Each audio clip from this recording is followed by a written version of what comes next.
The inverted L is one of the most effective and practical antennas for getting a strong signal on the low bands when you don't have the real estate for a full-size vertical or a towering dipole.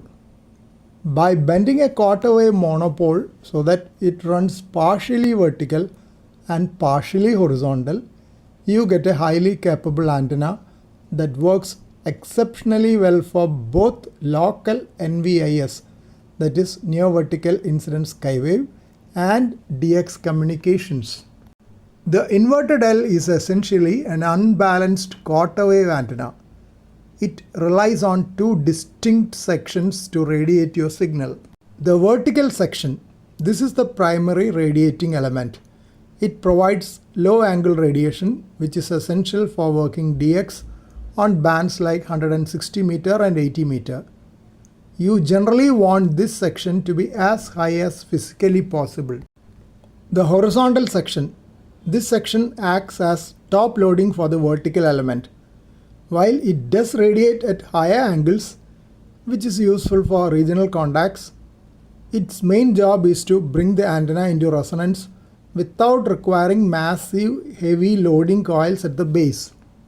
Because the highest current point of the antenna is at the feed point, that is the base, keeping the vertical section clear of obstacles ensures the bulk of your RF energy is radiated efficiently, making the most of a 100-watt signal.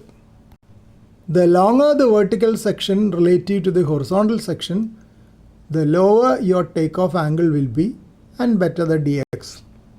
Achieving multi-band operation. A standard inverted L is cut for a single band, usually a quarter wavelength of the lowest desired frequency. To operate it across multiple bands, you need a matching strategy. Here are the options. Remote base antenna tuner, that's the recommended. A wide range auto tuner is placed exactly at the feed point, the base of the vertical wire. Advantage: maximum efficiency, tunes almost any band. Disadvantage: requires running control lines and DC power to the antenna base. Traps: inductor capacitor circuits are inserted into the wire to electrically isolate sections for higher bands. Advantage: can be fed with standard 50 ohm coax, no moving parts.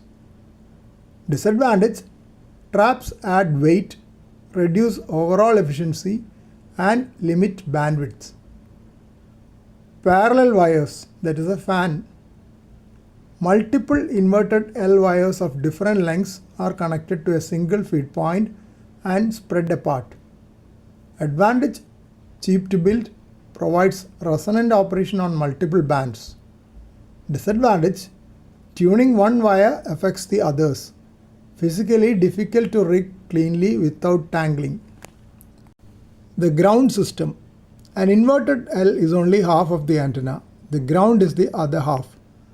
Because the feed point impedance of a quarter wave inverted L is naturally low, often around 15 to 20 ohms, ground losses can easily consume a massive percentage of your transmit power if the radial system is inadequate. Ground mounted radials. You need radials, a lot of them. Laying down 16 to 32 wires, each roughly 1/8 to 1/4 wavelength long, on or just below the grass, will drastically improve your radiated signal. Elevated radials. If you can elevate the feed point just a few meters off the ground, you can achieve excellent efficiency with only 2 to 4 tuned resonant radials per band. This is often the preferred method for homebrewers with limited yard space but some vertical clearance.